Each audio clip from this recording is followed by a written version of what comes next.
Vida de San Agustín, escrita por San Posidio.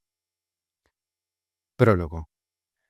Con el favor de Dios, Creador y Gobernador de todas las cosas, secundando mi propósito de servir fielmente, con la gracia del Salvador, a la Trinidad divina y todopoderosa, lo mismo antes, cuando estaba en el mundo, que ahora por el cumplimiento de mis deberes pastorales, movido por el deseo de ser útil con mi ingenio y palabra a la causa de la santa y verdadera Iglesia Católica de Cristo Señor. De ningún modo he de callar la vida y costumbres del muy excelente sacerdote Agustín, que fue lustre y decoro de su tiempo, dejando memoria de las cosas que en él vi o recogí de sus labios. Tenemos leído y averiguado que antes de ahora obraron así religiosísimos varones de la Iglesia Católica, los cuales, movidos del Espíritu Divino, con su palabra y escritos, y con la mira puesta en servir a los deseosos de oír y de saber, transmitieron de palabra o por escrito noticias de esta índole acerca de los grandes y calificados varones que por la gracia de Dios florecieron entre los hombres, perseverando en santa vida hasta la muerte.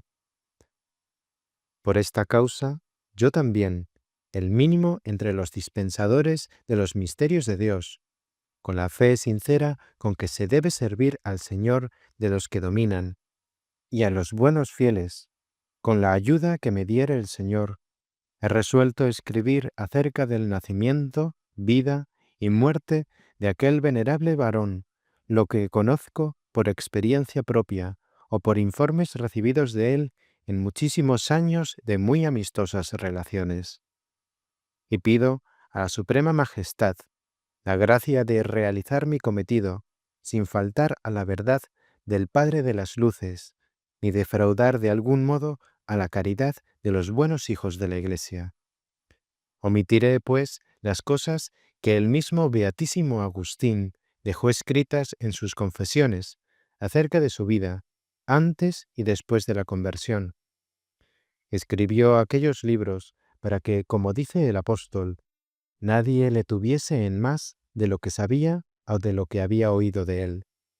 Movióle un sentimiento de santa humildad para no engañar a nadie, buscando no la alabanza propia, sino que se glorificase a Dios por los beneficios de la liberación y demás mercedes que había recibido de su mano, implorando la plegaria fraterna de los demás para otros favores que deseaba recibir.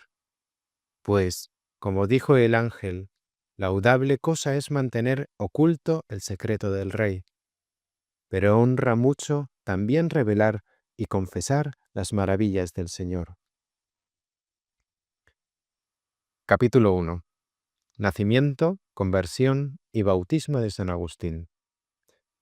Nació San Agustín en la ciudad de Tagaste, de la provincia del África, de padres cristianos y honestos, pertenecientes a la curia municipal. A su esmero, diligencia y cuenta corrió la formación del hijo, el cual fue muy bien instruido en todas las letras humanas, esto es, en las que llaman artes liberales. Enseñó primeramente gramática en su ciudad natal y después retórica en Cartago, y en tiempos sucesivos en Roma y Milán, donde a la sazón estaba establecida la corte de Valentiniano el Menor. En la misma ciudad ejercía entonces su cargo episcopal Ambrosio, sacerdote muy favorecido de Dios, flor de proceridad entre los más egregios varones de entonces. Mezclado con el pueblo fiel, Agustín acudía a la iglesia a escuchar los sermones, frecuentísimos en aquel dispensador de la divina palabra, y le seguía absorto y pendiente de su palabra. En Cartago le habían contagiado los maniqueos por algún tiempo con sus errores, siendo adolescente, y por eso seguía con mayor interés todo lo relativo al pro o contra de aquella herejía. Y se industrió la clemencia libertadora de Dios con suave toque en el corazón de su prelado, para que le resolviese todas las cuestiones tocantes a la ley con que se debatía y luchaba, y de este modo, con la divina ayuda, iluminado con la doctrina de Ambrosio, suave y paulatinamente se desvaneció de su espíritu aquella herejía, y confirmado luego en la fe católica, inflamóse con el deseo ardiente de instruirse y progresar en el conocimiento de su religión, para que, llegada la Pascua, lograse la purificación del santo bautismo. Así Agustín, favorecido por la gracia del Señor, recibió por medio de un prelado tan grande y excelente como Ambrosio la doctrina saludable de la Iglesia y los divinos sacramentos. Capítulo 2. A los 33 años, dejando todo, hace propósito de servir a Dios. Al punto, con todas las veras del corazón, dejó toda esperanza secular, sin buscar mujer, ni hijos, ni riquezas, ni honores mundanos, sino sólo servir a Dios con los suyos, anhelante por vivir en aquella y de aquella grey, a la que dice el Señor: no temas, rebañito mío, porque vuestro Padre se ha complacido en daros el reino. Vended vuestros bienes y dadlos en limosna. Haceos bolsas que no se gastan, un tesoro inagotable en los cielos, donde ni el ladrón llega, ni la polilla roe. Y lo que repite el Señor, y deseaba cumplir el santo varón: si quieres ser perfecto, ve, vende cuanto tienes, dalo a los pobres, y tendrás un tesoro en los cielos. Y ven y sígueme. Queriendo edificar sobre el cimiento de la fe, no empleó ligeros materiales de madera, de heno o de cálamo, sino oro, plata y piedras preciosas. Contaba a la sazón más de 30 años, y le acompañaba sola su madre, gozosa de seguirle y encantada de sus propósitos religiosos, más que de los nietos según la carne. Su padre había muerto ya. Avisó también a los estudiantes, a quienes enseñaba la retórica, que buscasen otro maestro, porque él había resuelto servir a Dios. Capítulo 3. Retiro de San Agustín. Consigue una conversión. Recibido el bautismo, juntamente con otros compañeros, amigos, inclinados también al servicio del Señor, pensó en volverse al África, su propia casa y heredad. Y una vez establecido allí, casi por espacio de 3 años, ajeno a todos los cuidados seculares, en compañía de los que se le habían unido, vivió para Dios con ayunos, oración y buenas obras, meditando día y noche en la divina ley. Comunicaba a los demás los secretos de su oración y meditación, enseñando a presentes y ausentes con su palabra y escritos. En este tiempo, un funcionario público de Hipona, buen cristiano y temeroso de Dios, a quien había llegado la buena fama y doctrina de Agustín, le vino el deseo de conocerlo y verlo, prometiendo abandonar las codicias y atractivos seculares, si tenía la dicha de oír de sus labios la palabra de Dios. Con fiel relato llegó esto a oídos de Agustín, el cual, ansioso de libertar aquella alma de los peligros del mundo y de la muerte eterna, voló al punto a la ciudad, y con reiteradas conversaciones y consejos, según el don de Dios, le animó a ejecutar lo prometido, dándole él palabra de cumplir de un día para otro el propósito, si bien no lo hizo en su presencia. Mas no podía fallar ni perderse en el vacío lo que en todo lugar obraba la divina providencia, por medio de un instrumento tan digno y honorable, útil al Señor, y dispuesto para toda obra buena. Capítulo 4. San Agustín es ordenado por obediencia sacerdote. Entonces regía la iglesia de Hipona el santo obispo Valerio, quien, movido por la necesidad de su grey, habló a los fieles de la provisión y ordenación de un sacerdote idóneo para la ciudad, y los católicos, que ya conocían el propósito y la doctrina de San Agustín, arrebatándole, porque se hallaba seguro en medio de la multitud, sin prever lo que podía suceder, pues, como nos decía él mismo, se alejaba de las iglesias que no tenían obispo, lo apresaron, y como ocurre en tales casos, lo presentaron a Valerio para que lo ordenase, según lo exigían con clamor unánime y grandes deseos todos, exceptuando él, que lloraba copiosamente. No faltaron quienes interpretaron mal el clamor de su llanto, según nos refirió él mismo, y como para consolarle, le decían que, aunque era digno de mayor honra, con todo, el grado de presbítero era próximo al episcopado, siendo así que aquel varón de Dios, como lo sé por confidencia suya, derramaba sus lágrimas por más altos motivos, pensando en los muchos y graves peligros a que se exponía su vida con el régimen y gobierno eclesiástico, y esta era la verdadera causa de su lloro. Así pues, realizaron sus deseos los católicos. Capítulo 5. Funda un monasterio, y Valerio, obispo, lo autoriza para predicar al pueblo la palabra divina. Ordenado, pues, presbítero, luego fundó un monasterio en la iglesia, y comenzó a vivir con los siervos de Dios, según el modo y la regla establecida por los apóstoles. Sobre todo, miraba a que nadie poseyese bienes, que todo fuese común, y que se distribuyese a cada cual según su menester. Así lo había practicado él primero al regresar de Italia a su patria. Y San Valerio, su ordenante, como varón pío y temeroso de Dios, no cabía en sí de gozo, dando gracias a Dios por haber despachado sus peticiones tan favorablemente, porque, según contaba él mismo, con mucha instancia había pedido al Señor le diese un hombre capaz de edificar con su palabra su doctrina saludable, la Iglesia, pues, siendo griego de origen y no muy perito en lengua y literatura latinas, se tenía por menos apto para este fin.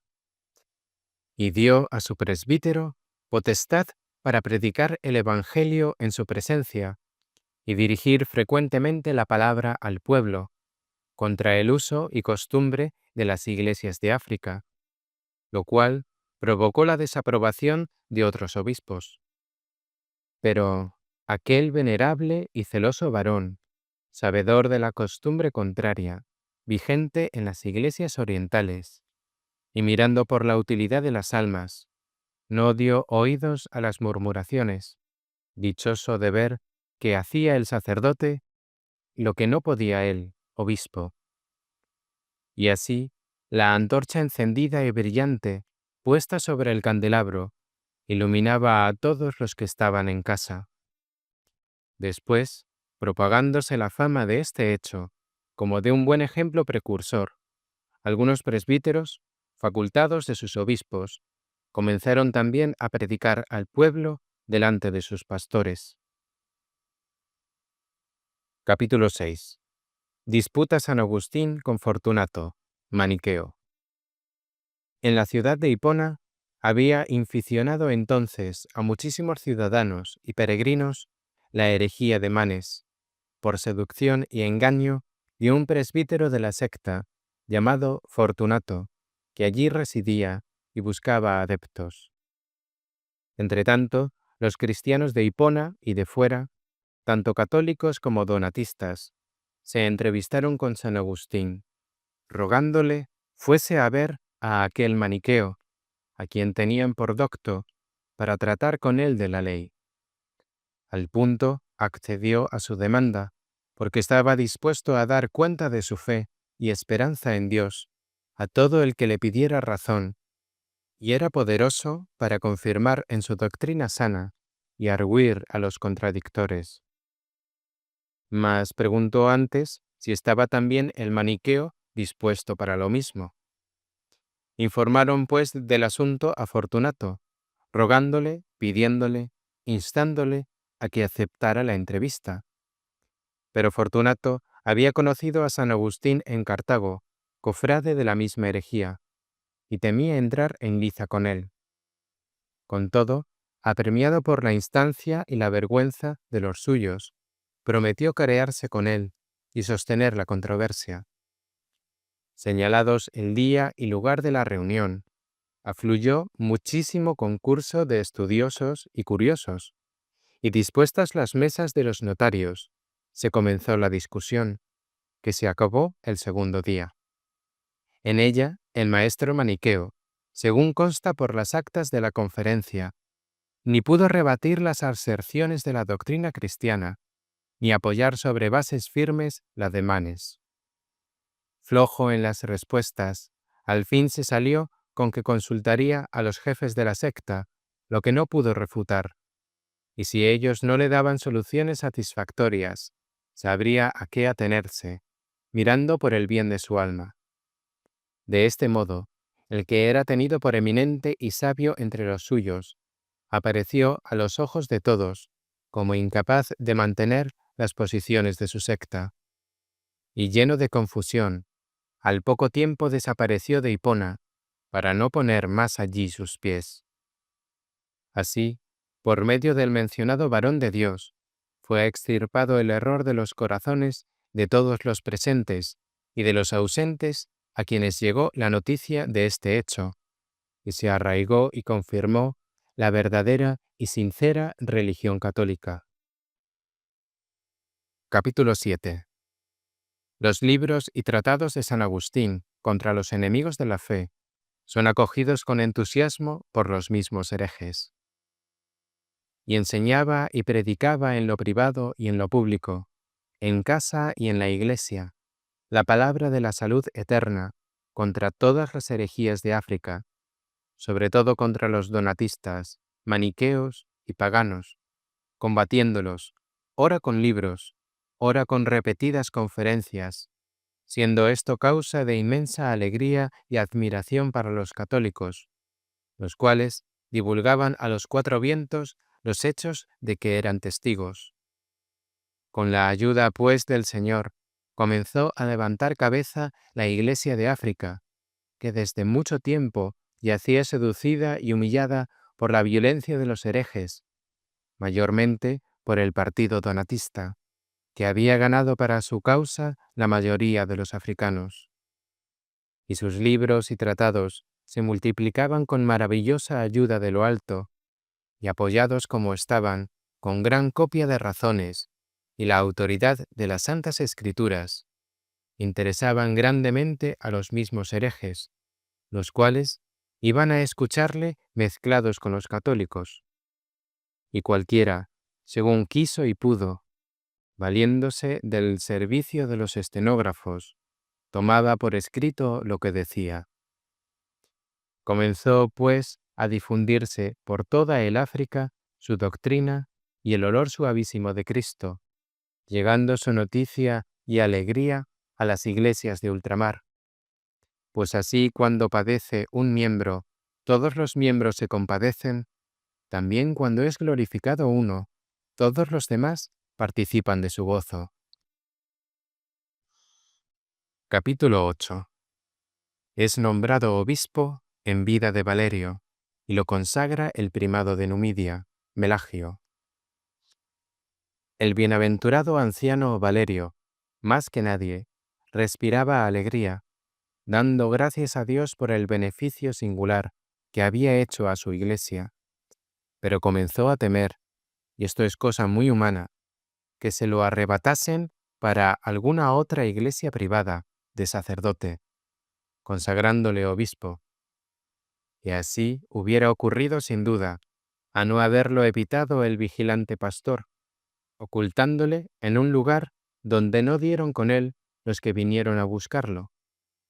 Y más receloso cada día, conociendo su flaqueza y ancianidad, acudió con letras secretas al primado de Cartago, alegando lo avanzado de su edad y la gravedad de sus achaques, y rogando nombrase obispo auxiliar de Hipona a San Agustín, no tanto para que le sucediese en la cátedra, como para que colaborase con él en el oficio pastoral.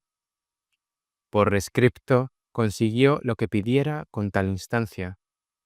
Más tarde, reclamado para la visita, y presente en la Basílica de Hipona, el primado de Numidia, el obispo de Calama, Melagio, manifestó Valerio su resolución a todos los obispos, que por casualidad se hallaban presentes, y a todos los clérigos y fieles de Hipona. La propuesta fue acogida con alegría, congratulaciones y aplausos de aprobación y deseo. Solo Agustín rehusaba la consagración episcopal, alegando la costumbre en contra mientras viviera su obispo. Le convencieron todos de lo contrario, ya con ejemplos de las iglesias africanas, ya con hechos de las iglesias ultramarinas, y al fin, cediendo a la fuerza de sus razones e instancias, se avino a recibir sobre sus hombros la carga episcopal y la ordenación, y destino para un más vasto campo. Pero después se lamentaba de que se le hubiera consagrado, obrando así con él en vida del obispo, según escribió más tarde, contra la prohibición de un concilio universal, de que se informó después de estar ordenado, y él no quería se hiciese a los demás lo que lamentaba haberse hecho con él.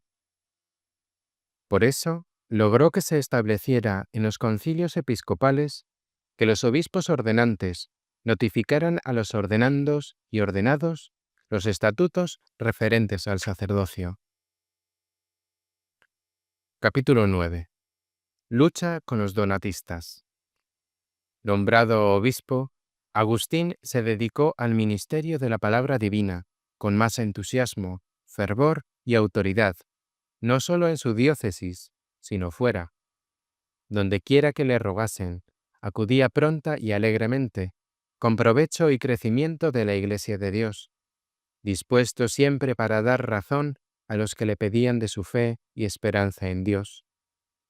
Y los donatistas, numerosos en Hipona y sus alrededores, recogían sus dichos y los llevaban a sus obispos, cuyas respuestas o bien eran refutadas por sus mismos adeptos, o bien llegaban a los oídos de San Agustín, quien, después de averiguarlo todo, con paciencia y suavidad, con temor y temblor, trabajaba por la salvación común, mostrándoles cuán sin fuste era toda su refutación y cuán verdadero y manifiesto lo que la fe católica enseña. Día y noche se consagraba continuamente a esta labor, pues por cartas privadas se dirigía a los obispos de aquella secta y a los más eminentes laicos, persuadiéndoles con muchas razones y exhortándoles o a corregirse de sus yerros o a presentarse a la discusión. Pero ellos, desconfiando de su causa, ni siquiera se dignaban contestarle, y se daban a la más furiosa ira, divulgando en lo privado y en lo público que Agustín era un seductor y embaucador de almas, y había que matarlo, como a un lobo, para defensa del rebaño, mereciendo una indulgencia plenaria de Dios los que tal cosa hicieran. Así pregonaban, sin temor alguno de Dios, ni miramiento a los hombres. Pero él se esforzó para que fuera conocida de todos la falsedad de su causa, y convocándolos a reuniones públicas, no se atrevieron a comparecer. Capítulo 10. El furor de los circunceliones. Tenían los donatistas en casi todas sus iglesias una clase inaudita de hombres, una pandilla de maleantes y perversos que andaban de una parte a otra con profesión de continencia. Se llamaban circunceliones y estaban repartidos en gran número y cuadrillas por todas las regiones del África. Envenenados por falsos doctores, soberbios, audaces y temerarios hasta la ilicitud, ni a los suyos ni a los demás perdonaban nunca, impidiendo hasta el legítimo ejercicio del derecho entre los hombres. Los que no se doblegaban a sus caprichos recibían gravísimos daños y aun la muerte, porque iban armados con diversas lanzas, alborotando por los pueblos y esparciendo sangre sin escrúpulo alguno. Mas, como la palabra de Dios corría con diligencia, invitando a la paz a los mismos que la aborrecían, ellos acometieron también sin razón al que era su portavoz. La verdad se abría camino contra los errores, y los que querían y podían, sustrayéndose del partido, se incorporaban con los que podían a la paz y unidad de la Iglesia. Los donatistas, al verse disminuidos en número y mirando con envidia la dilatación de la Iglesia, ardiendo de ira y despecho y formando bandas, promovían persecuciones cruelísimas contra la unidad eclesiástica, haciendo particular blanco de su ira y agresiones diurnas y nocturnas a los sacerdotes y ministros católicos, entregándose a la rapiña y atropello. Muchos siervos de Dios quedaron malparados por causa de sus agresiones. A algunos les vertieron en los ojos aceite y cal, a otros asesinaron. Por estos excesos cundía el descontento y desaprobación entre los mismos partidarios de Donato. Capítulo 11. Progresos de la Iglesia Católica por obra de San Agustín. Sus discípulos fundan nuevos monasterios. Creciendo, pues, la verdadera doctrina con el impulso y la dirección de San Agustín, los religiosos que vivían en el monasterio comenzaron a recibir las sagradas órdenes para el servicio de la Iglesia de Hipona. Y cuando se fue divulgando este hecho y en aumento de día en día el esplendor de la verdad católica, al ver el espíritu que animaba a los siervos de Dios, su continencia y pobreza austera, las iglesias acudían con instancia al monasterio, florecido bajo la guía de San Agustín, para proveerse de obispos y clérigos, como se efectuó después. Pues unos 10 santos y venerables varones, continentes y muy doctos, que yo mismo conocí, envió San Agustín a petición de varias iglesias, algunas de categoría. Y ellos también, secundando el propósito de los santos, dilataron la Iglesia y fundaron monasterios, y aumentándose cada vez más el deseo de la edificación por la palabra divina, ordenando nuevos religiosos, proveyeron de ministros a otras iglesias. Así se esparcía por muchos y entre muchos la doctrina saludable de la fe, esperanza y caridad de la Iglesia, no solo por todas partes de África, sino también por ultramar, y con libros publicados y traducidos a la lengua griega, gran número de verdades se propalaron por ministerio de un solo hombre, y por él a otros muchos, con el fervor del cielo. Y por esto, como está escrito, los malos se enfurecían y consumían de rabia. Pero los siervos de Dios, con los aborrecedores de la paz, eran mansos, y cuando hablaban, eran blanco de su saña, sin motivo alguno. Capítulo 12. Por un error del conductor, evita San Agustín las acechanzas enemigas. Multas pecuniarias a los herejes. Más de una vez, armados los circunceliones, prepararon emboscadas al siervo de Dios, Agustín, cuando, a petición de sus diocesanos, hacía la visita pastoral, y esto era muy frecuente, con el fin de instruir y fortalecer en la fe a los católicos. Alguna vez a la cuadrilla de los emboscados les falló la estratagema, pues sucedió que cuando le esperaban en el camino, asistido de la divina providencia, extraviándose el conductor, por otra vía llegó el obispo con su comitiva al lugar donde se encaminaban, siendo este error causa para librarse de las manos impías de sus perseguidores. Dieron gracias a Dios por haber salido incólumes, aunque aquellos sicarios No perdonaron ni a laicos ni sacerdotes, según es notorio por las actas públicas.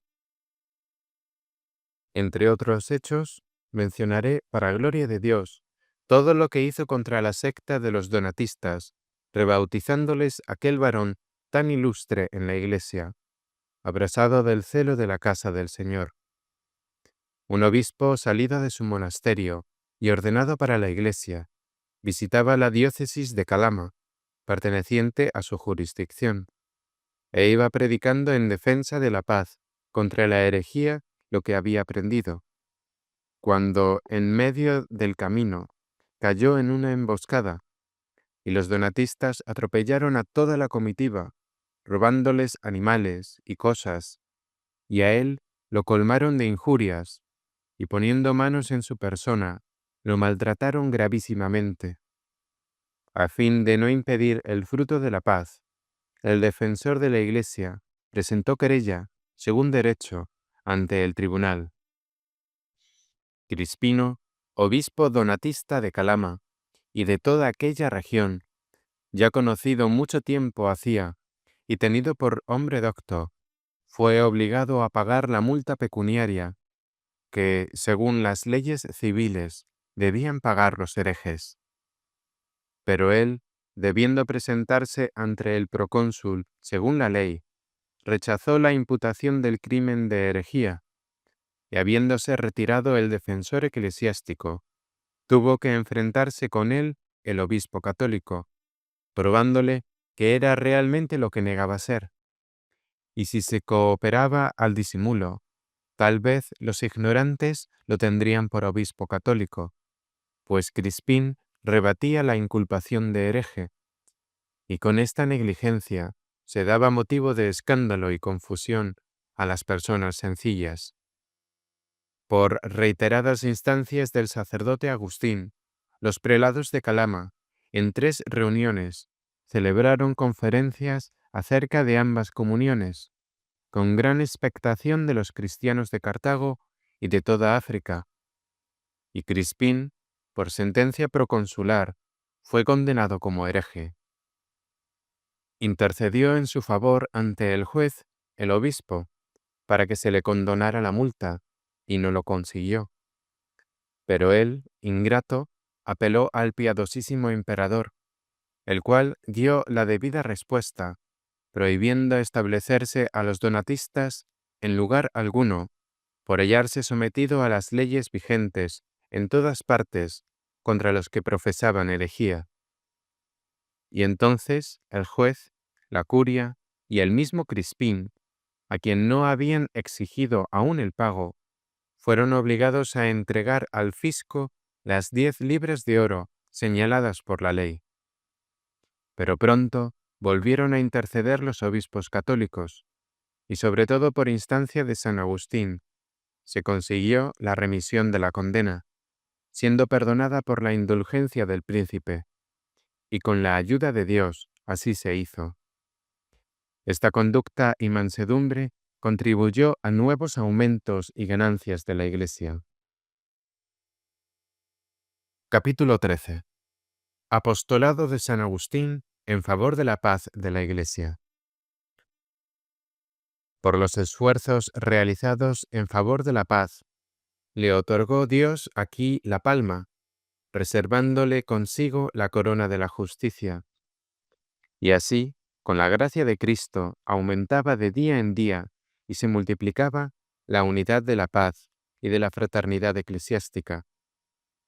Particularmente, se logró esto después de la conferencia, celebrada más tarde en Cartago por los obispos católicos y donatistas, con la anuencia y favor del religiosísimo y gloriosísimo emperador Honorio, para lo cual envió a su tribuno y secretario Marcelino como árbitro. En aquella controversia, los donatistas, acometidos por todos los flancos y convencidos de error por los católicos, fueron condenados con sentencia judicial, y después de su apelación, confirmó todo lo actuado el emperador, reprobándolos como herejes. Por lo cual, más que antes, los obispos donatistas, viniendo a común acuerdo con sus clérigos y feligreses, abrazaban la paz católica y sufrían como consecuencia muchas vejaciones, hasta la mutilación y la muerte. Y todo este bien, como se ha dicho, se comenzó y llevó a cima por obra de aquel varón santo, secundado por el esfuerzo y empeño de nuestros obispos. Capítulo 14.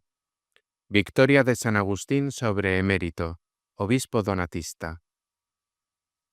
Después de la conferencia con los donatistas, algunos de ellos comenzaron a propalar que a sus obispos les faltó ante el tribunal que juzgaba de la causa absoluta potestad para defenderse, por favorecer el juez a la comunión católica. Si bien voceaban esto humillados y vencidos para excusarse, porque antes de la reunión bien sabían que era católico, y no obstante admitieron la convocatoria, conformes con hacer lo que exigiese el desarrollo de la discusión. Muy bien pudieron antes recusar como sospechoso al árbitro y evitar la asamblea. Mas la gracia y el auxilio del Todopoderoso favorecieron a San Agustín, porque, hallándose por orden pontificia con otros colegas suyos en Cesarea de Mauritania, para resolver ciertas cuestiones eclesiásticas, tuvo ocasión de entrevistarse con Emérito, obispo donatista de aquella ciudad, uno de los acérrimos defensores de su causa en la conferencia de Cartago, y retarle a pública discusión en la Iglesia, con el doble concurso de católicos y disidentes, porque andaban diciendo que la conferencia se suspendió antes de tiempo, sin permitirles exponer lo que querían. Ahora, pues, sin traba de ningún género, podía suplir aquellas deficiencias. En su misma ciudad, en presencia de todos los suyos, podía defender la causa de su secta. Pero él no aceptó la propuesta, quedando sin eficacia las instancias de sus parientes y ciudadanos, los cuales le prometían volver a su comunión, aun con detrimento de sus bienes y salud temporal, si lograba vencer a la Iglesia católica. Mas él se contentaba con decir: aquellas actas contienen todo lo actuado por los obispos en Cartago. Allí consta si fuimos vencedores o vencidos. Y en otro lugar, apremiándole el notario a que respondiese, y como él se negara a hablar, se hizo patente su cobardía, de lo cual se siguió no poco provecho y aumento para la Iglesia. El que quiera informarse con más detención y esmero de lo que San Agustín trabajó por la unión y la paz, lea aquellas actas y hallará lo que dijo y con qué razones persuadió a aquel varón docto, elocuente y celebrado entre los suyos, para que hablase con toda libertad en pro de su partido, y verá cómo le venció. Capítulo 15. Cómo por una digresión del predicador se convierte un comerciante llamado Firmo. Doy fe también, y lo mismo pueden otros compañeros y hermanos que vivían con nosotros en la iglesia de Hipona, que estando en la mesa nos dijo una vez: ¿no habéis notado que hoy mi sermón al principio y al fin ha tomado un rumbo contrario a la costumbre, porque no he explicado el tema que les prometí, dejándolo suspenso? Ciertamente, respondimos, así es, lo cual no dejó de causarnos admiración. Y él añadió: creo que con nuestro olvido y error ha querido Dios enseñar y sanar a alguno, porque en su mano estamos nosotros con todos nuestros discursos, pues al resolver algunas dificultades de la cuestión propuesta, cambiando de argumento, me he deslizado a otro punto, dejando sin explicar ni concluir lo comenzado, con la mira puesta en rebatir los errores de los maniqueos, fuera de mi propósito. Y he aquí que al día siguiente, si mal no recuerdo, o 2 días después, se presenta un comerciante llamado Firmo, Y estando San Agustín en el monasterio, delante de nosotros, se arroja a sus pies, y con lágrimas en los ojos, le suplica interceda, como sacerdote, ante Dios por sus pecados, porque había militado en la secta de los maniqueos por muchísimos años, y les había hecho donación de cuantiosas sumas de dinero, sobre todo a los elegidos.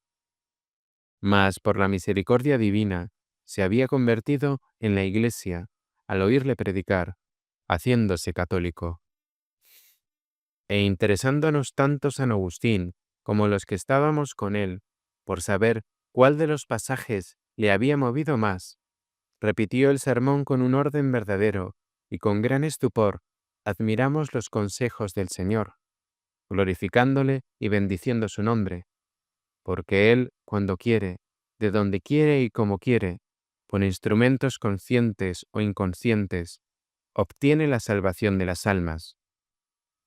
Y aquel hombre se aficionó a la vida de los siervos de Dios y dejó la profesión del comercio, y progresando en la perfección cristiana entre los miembros de la Iglesia, en otra parte, fue promovido por obediencia a la dignidad de sacerdote, firme siempre en su propósito de santidad.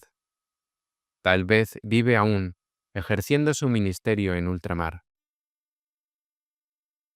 Capítulo 16. Se descubren las nefandas torpezas de los maniqueos. La conversión de Félix. En Cartago, un procurador palatino llamado Urso, católico, logró descubrir a ciertos maniqueos que llaman elegidos o elegidas, y llevados a la iglesia por él mismo, fueron examinados ante los notarios por los obispos.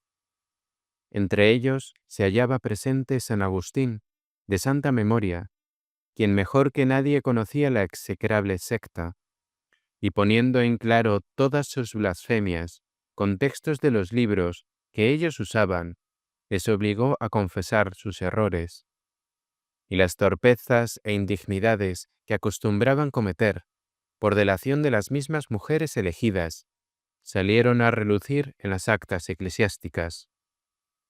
Así, merced a la vigilancia de los pastores, la divina Grey recibió aumentos, siendo virilmente defendida contra los lobos. Públicamente, disputó también con cierto Félix, del número de los elegidos, en la iglesia de Hipona, con concurso de pueblo, levantándose acta notarial de lo ocurrido, y después de la segunda o tercera discusión, en que quedó rebatido el error y la vanidad de su secta, aquel maniqueo se convirtió a nuestra santa fe católica, como lo muestran las mismas actas. Capítulo 17. Pasquencio, conde arriano, es vencido en una controversia. San Agustín conferencia con Maximino, obispo arriano.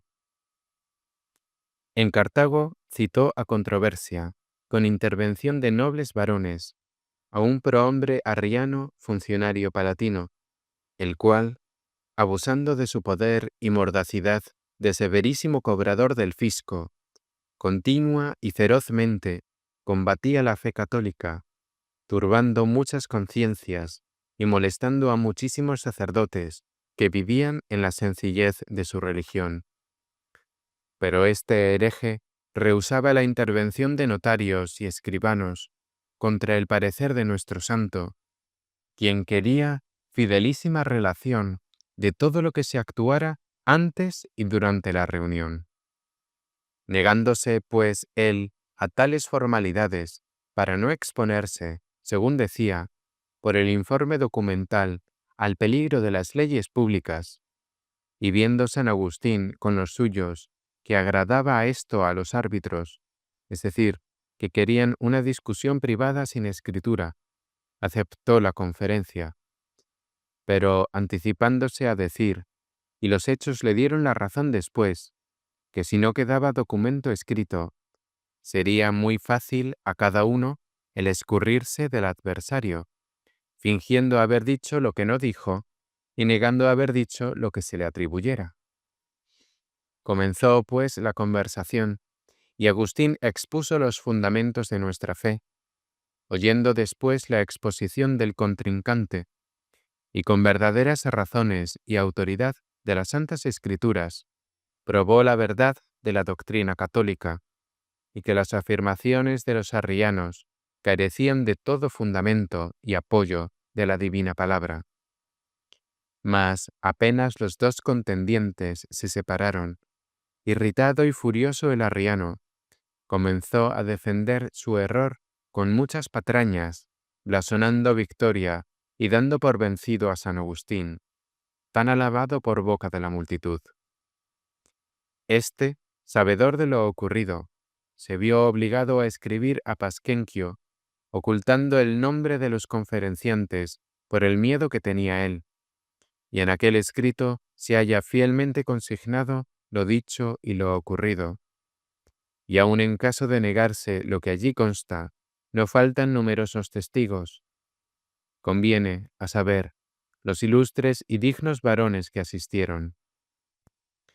A los dos escritos apenas contestó con uno Pasquenquio, más bien para desahogarse con injurias que con razones justificatorias de su secta. Fácil es la comprobación de lo dicho a los que quieren y pueden leer. También disputó en Hipona a petición de muchos y con asistencia de hombres distinguidos, con otro obispo arriano, Maximino, llegado con los godos a África. Lo que de ambas partes se dijo puede leerse en los documentos, los cuales muestran dónde está la astucia y la falsedad del error, que engaña, y lo que la Iglesia siente y predica de la Divina Trinidad. Y como también aquel hereje, volviendo de Hipona a Cartago, se lisonjeaba de haber salido vencedor por la mucha locuacidad que derrochó en la discusión, y por otra parte, no era fácil a los ignorantes de la divina ley examinar y juzgar el caso. El venerable obispo Agustín, en un escrito divulgado después, hizo una recapitulación de todas las objeciones y respuestas, probando cuán poco fuste tenían las contestaciones del hereje, y añadió algunos suplementos para consignar lo que por falta de tiempo no pudo escribirse, porque esa fue la astucia y la maldad de aquel hombre, el ocupar casi todo el espacio del día con su última larguísima intervención. Capítulo 18. Debates con los pelagianos y labor de San Agustín en favor de la Iglesia. En nuestros tiempos ha surgido una secta nueva de herejes, los pelagianos, astutos y sutiles en el arte de disputar y de inseminar sus funestos errores por donde pueden, lo mismo en público que metiéndose en las casas privadas. San Agustín combatió contra ellos durante 10 años, publicando multitud de libros y refutando con muchísima frecuencia sus errores en la Iglesia delante del pueblo. Y porque ellos con audacia y perversidad, astutamente, pretendieron disfrazar sus intrigas, llevándolas hasta la misma sede apostólica.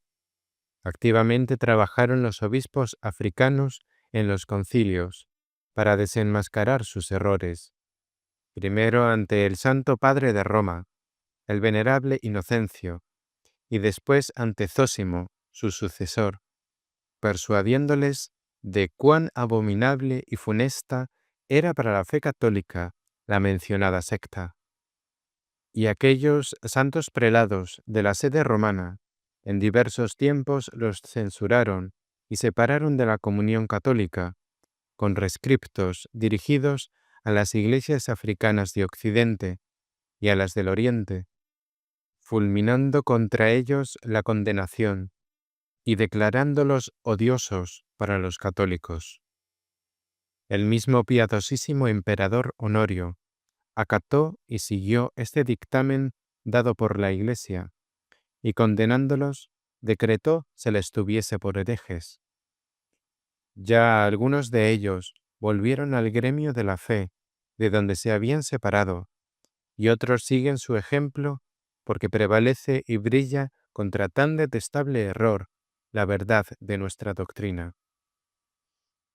En toda esta campaña fue Agustín el miembro principal del cuerpo del Señor, siempre solícito y vigilante para trabajar en pro de la Iglesia, y por divina dispensación tuvo, aún en esta vida, la dicha de gozar del fruto de sus sudores, primeramente con la concordia y la paz, restablecida en la Iglesia y diócesis de Hipona, puesta bajo su vigilancia pastoral, y después en otras partes de África, donde vio crecer y multiplicarse la Iglesia por esfuerzo suyo o por mediación de otros sacerdotes formados en su escuela, alborozándose en el Señor, porque tan a menos habían venido en gran parte los maniqueos, donatistas, pelagianos y paganos, convirtiéndose a la verdadera fe.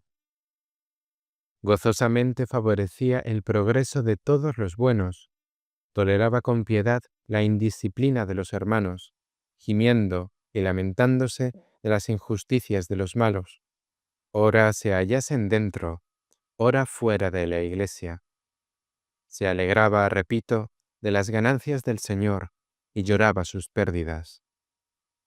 Y fue tanto lo que dictó y escribió, lo que disertó en la Iglesia, lo que se copió y enmendó, ya en publicaciones lanzadas contra los herejes, ya en escritos ordenados para la declaración de las escrituras canónicas y edificación de los fieles, que apenas un hombre estudioso bastará para leerlos y conocerlos.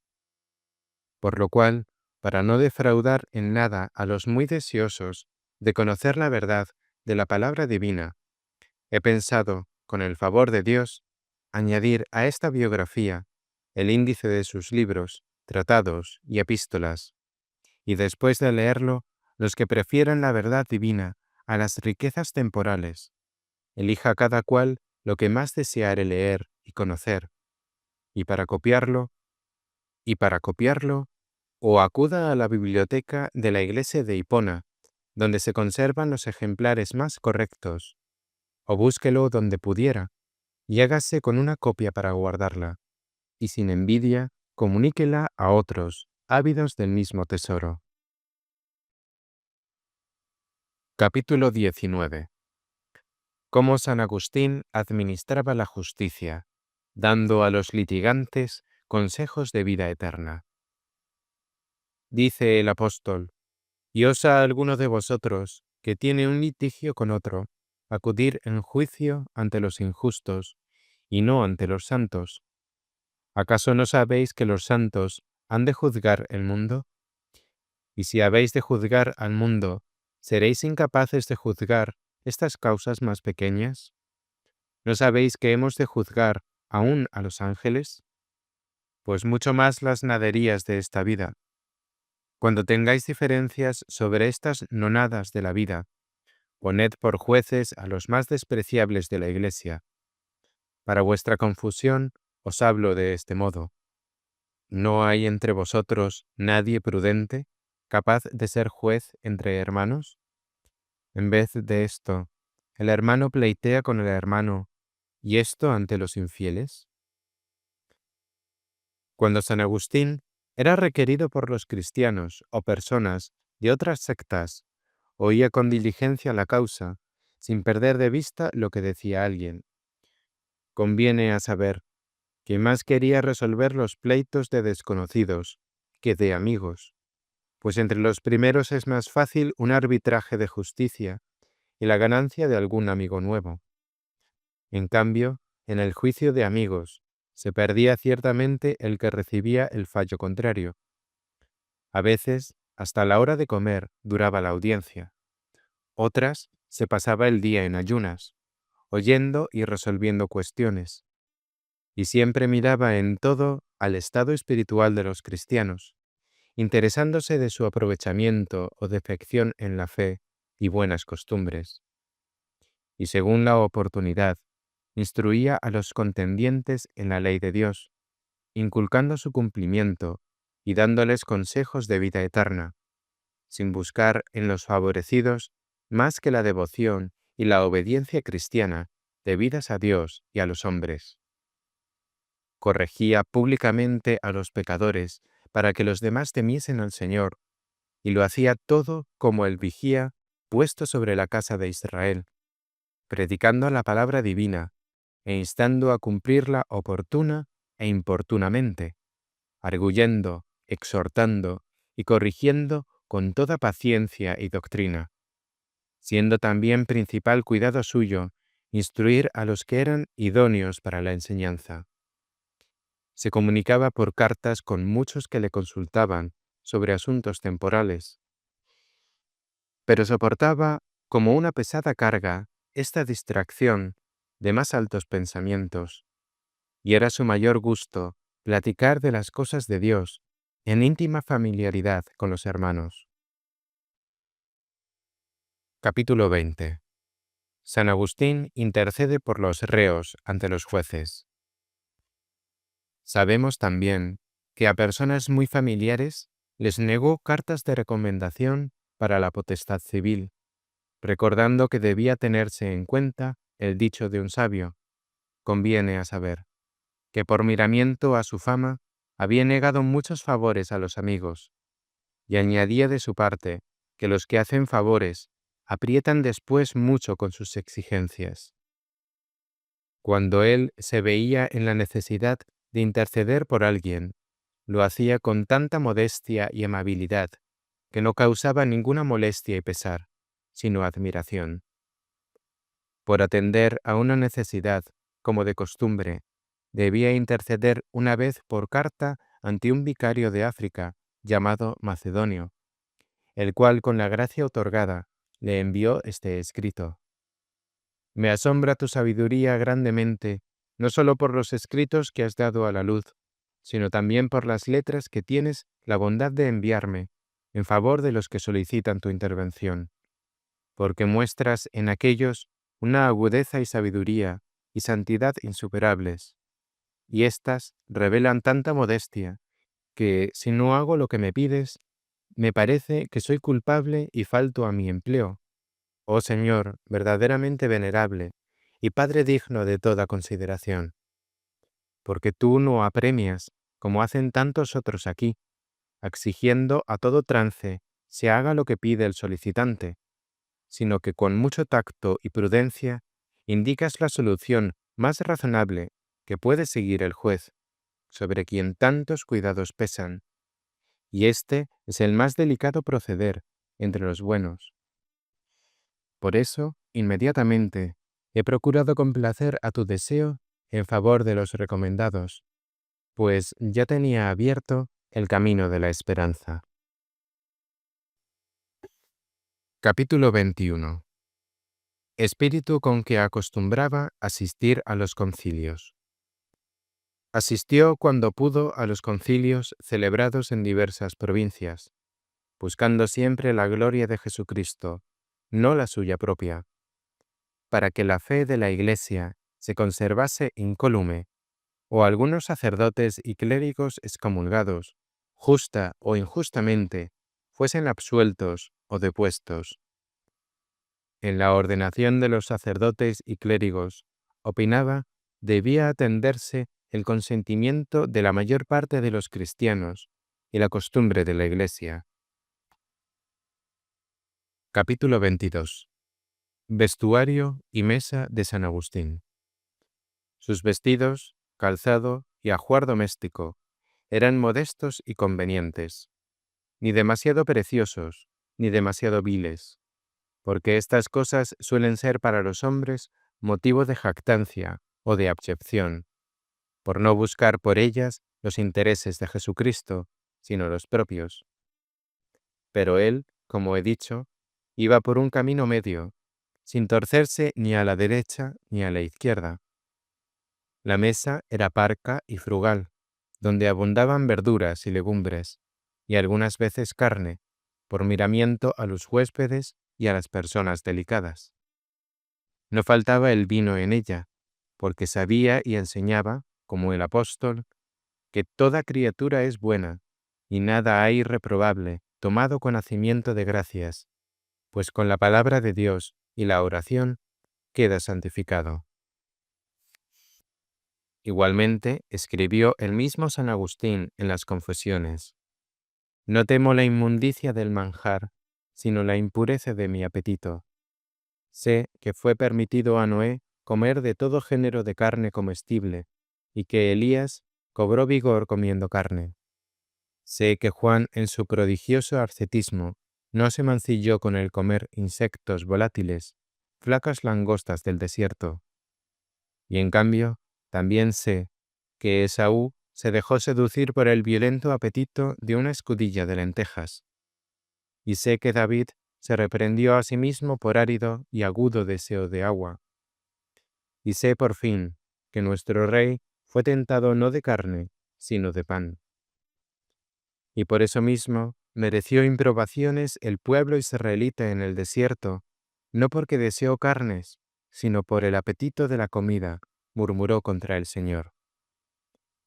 Sobre el uso del vino, tenemos también la doctrina del apóstol, que dice a Timoteo: No bebas agua sola, sino mezcla un poco de vino por el mal de estómago y tus frecuentes enfermedades. Usaba solo cucharas de plata, pero todo el resto de la vajilla era de arcilla, de madera o de mármol. Y esto no por una forzada indigencia, sino por voluntaria pobreza. Se mostraba también siempre muy hospitalario, y en la mesa le atraía más la lectura y la conversación que el apetito de comer y beber. Contra la pestilencia de la murmuración, tenía este aviso escrito en verso: Quien gusta con sus dichos de roer la ajena vida, entienda que esta mesa le está bien prohibida. Y amonestaba a los convidados a no salpicar la conversación con cuentos dañosos y detracciones. En cierta ocasión, en que unos obispos muy familiares suyos daban rienda suelta a sus lenguas, contraviniendo a lo prescrito, los amonestó muy severamente, diciendo con pena que o habían de borrarse aquellos versos, o él se levantaría de la mesa para retirarse a su habitación. De esta escena fuimos testigos yo y otros comensales. Capítulo 23. Administración de los bienes eclesiásticos. Nunca olvidaba a los pobres, socorriéndoles de lo que se proveían él y sus comensales, esto es, o de las rentas y posesiones de la Iglesia, o de las ofertas de los fieles. A causa de las posesiones, el clero era blanco de la envidia y de las hablillas del vulgo, y el santo, predicando a los feligreses, solía decirles que más quería vivir de las limosnas del pueblo que sobrellevar la administración y cuidado de las propiedades eclesiásticas, y que estaba dispuesto a cedérselas, para que todos los siervos y ministros de Dios viviesen al estilo de los del Antiguo Testamento, del servicio del altar. Pero nunca los fieles aceptaron la propuesta. Capítulo 24. Vida privada. Donaciones a la Iglesia. Ansias de verse libre de los cuidados temporales. Alternativamente, confiaba la administración de la casa religiosa y de sus posesiones a los clérigos más capacitados. Nunca se vio en su mano una llave o un anillo, y los ecónomos llevaban los libros de cargo y data.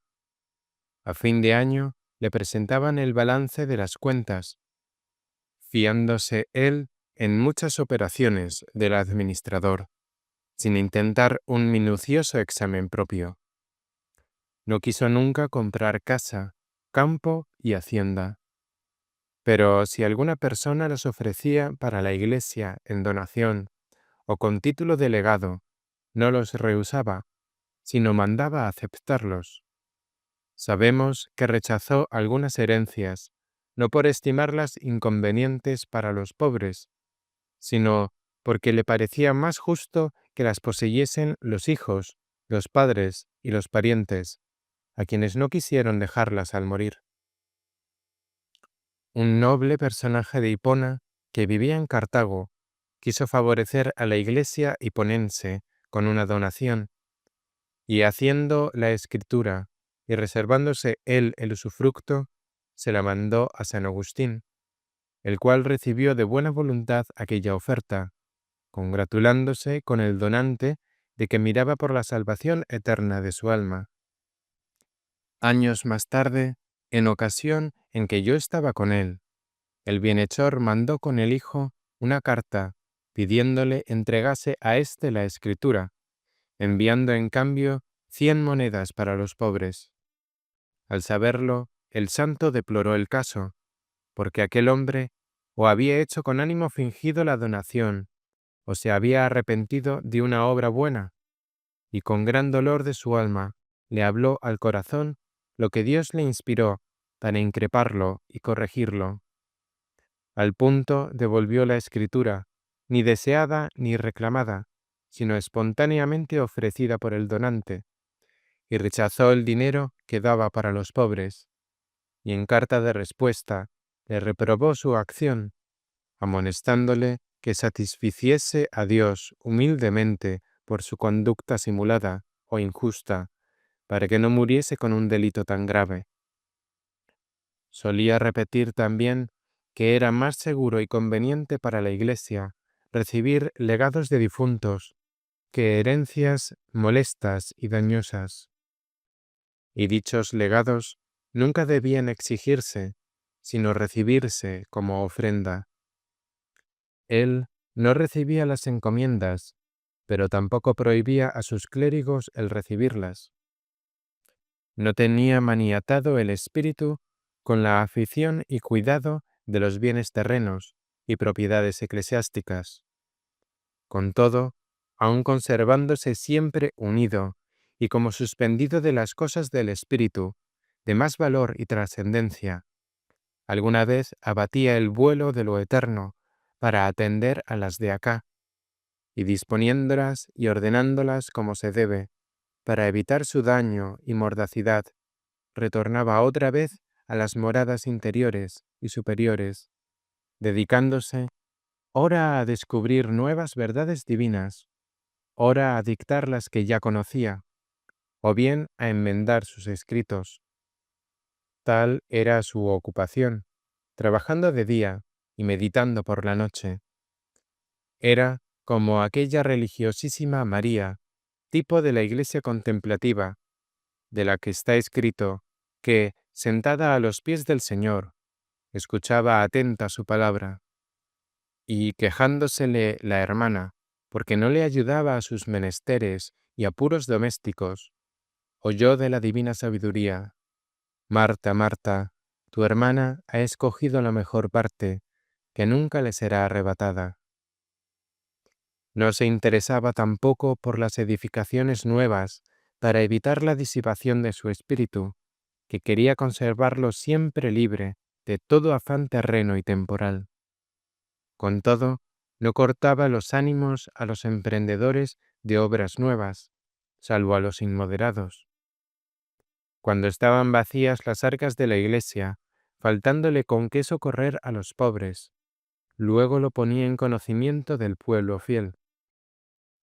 Mandó fundir los vasos sagrados para socorrer a los cautivos y otros indigentes, cosa que no recordaría aquí si no supiera que va contra el sentido carnal de muchos. Lo mismo dijo y escribió que era un deber hacerlo en semejantes necesidades, Ambrosio, de santa memoria. Amonestaba también alguna vez al pueblo del descuido en la colección de las limosnas y el suministro de lo necesario para el servicio del altar. Y me recordaba a mí el santo cómo cuando asistía a los sermones de San Ambrosio le oyó tocar este punto. Capítulo 25. Disciplina doméstica. Penas contra el juramento. Vivían con él los clérigos con casa, mesa y ajuar común. para alejar el peligro del perjurio en los habituados al juramento, instruía al pueblo fiel, y a los suyos les tenía mandado que nadie se extralimitase en la mesa. Si alguien se deslizaba en esta materia, perdía una porción de las permitidas, pues lo mismo para los que moraban con él como para los convidados. Estaba tasado el vino que habían de beber. Las transgresiones de la regla y de la honestidad las corregía o toleraba según la prudencia, insistiendo sobre todo en que debían desterrarse las palabras maliciosas para evitar las impiedades con los malvados, y en que, si al ofrecer el sacrificio del altar salteaba a alguien el recuerdo de alguna cuenta pendiente con el hermano, debía dejarse allí la ofrenda para reconciliarse con él y después cumplir con el sacrificio. Y habiendo motivo de corrección, primero debía reprenderse a solas al culpable. Si escuchaba, estaba ganado el hermano. De lo contrario, habría que llamar a uno o a dos testigos. Y en caso de menospreciar también a estos, era necesario comunicarlo a la Iglesia. Y si no escuchaba a la Iglesia, debía considerársele como gentil o publicano. Añadía que al hermano que nos falta hemos de perdonarlo no solo 7, sino 70 veces 7, como también nosotros pedimos todos los días al Señor que nos perdone nuestras deudas. Capítulo 26. El trato con las mujeres. Dentro de su casa nunca permitió el trato y la permanencia de ninguna mujer, ni siquiera su hermana carnal, que, viuda y consagrada al Señor durante mucho tiempo, hasta la muerte, fue superiora de las siervas de Dios. El mismo rigor observó con sus primas y sobrinas, también religiosas, aun siendo personas de excepción según las leyes conciliares. Y solía decir que si bien no podía causar ninguna mala sospecha la permanencia de las hermanas y sobrinas, con todo, como ellas no podían prescindir del trato de otras mujeres y parientes con quienes vivían, ni evitar las visitas y entradas de otras mujeres extrañas, de aquí podía originarse algún motivo de escándalo para los débiles. Asimismo, los que convivían con el obispo o con algún sacerdote, por la cohabitación o visitas de aquellas mujeres, podían sentirlas embestidas de las tentaciones humanas, o dar origen de pésima difamación a los malos. Por lo cual, decía que nunca debían cohabitar las mujeres con religiosos, aun siendo castísimas, para no dar pretexto de escándalo a los débiles. Si alguna vez acudían a él mujeres para verlo o saludarlo, nunca se presentaba ante ellas sin acompañamiento de clérigos, ni conversaba con alguna a solas, ni siquiera cuando había algún secreto. Capítulo 27. Visitas a enfermos. Un dicho de San Ambrosio. En las visitas guardaba la moderación recomendada por el apóstol, yendo solo a ver a los pupilos y las viudas desoladas. Si algún enfermo le pedía que rogase por él y le impusiese las manos, lo cumplía sin dilación. Los monasterios de religiosas solo visitaba con urgente necesidad.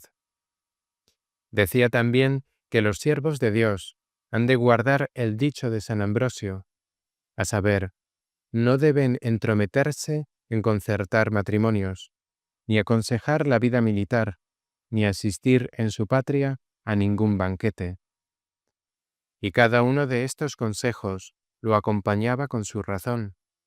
En lo primero, si reñían entre sí los malcasados, todas las maldiciones lloverían sobre el que hizo la unión.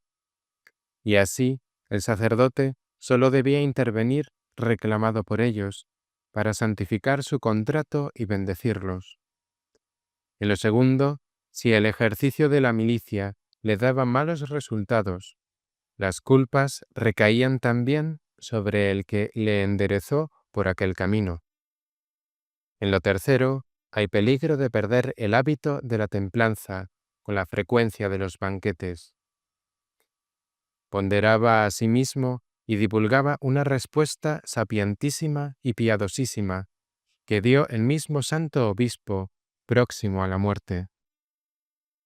En la última enfermedad, rodeaban su lecho muy respetables personas, y viendo que dejaba el mundo para ir a Dios, tristes por quedar huérfana la Iglesia de tan digno sacerdote y de la dispensación de su palabra y sacramentos, le rogaron pidiese al Señor para sí una prórroga de la vida. Y él les respondió: No he vivido de manera que me avergüence de continuar entre vosotros, pero tampoco me asusta la muerte, porque tenemos un buen Señor. Y nuestro Agustín, ya anciano, admiraba y loaba la agudeza y el peso de esta razón. Ha de entenderse que dijo: No tengo miedo a la muerte, pues tenemos un buen Señor, porque no se creyera que presumía de sus méritos y costumbres de una vida integérrima. No he vivido de modo que me avergüence de seguir entre vosotros.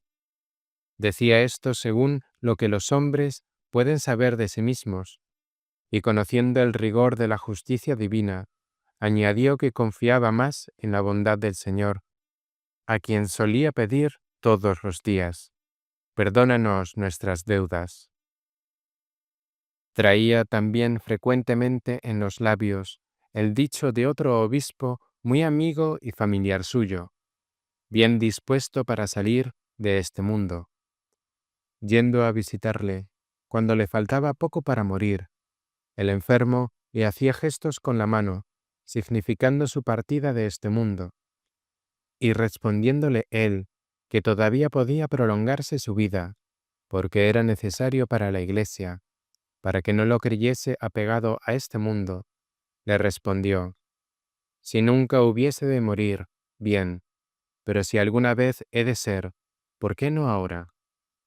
Admiraba y aplaudía esta sentencia de un hombre temeroso de Dios, nacido y educado en una casa rural, y no de muchas letras, y la ponderaba contra la pusilanimidad de otro obispo enfermo, de quien habla San Cipriano mártir, en su carta acerca de la mortalidad, donde dice: Yacía enfermo uno de nuestros colegas en el sacerdocio, inquietado por la muerte próxima, y pedía un aplazamiento, cuando estando en oración y casi moribundo, se le apareció un joven de venerable majestad, de prócer estatura y distinguido porte, en quien no se podía fijar la mirada de los ojos corporales, pero a quien él podía ver, estando para salir de este mundo.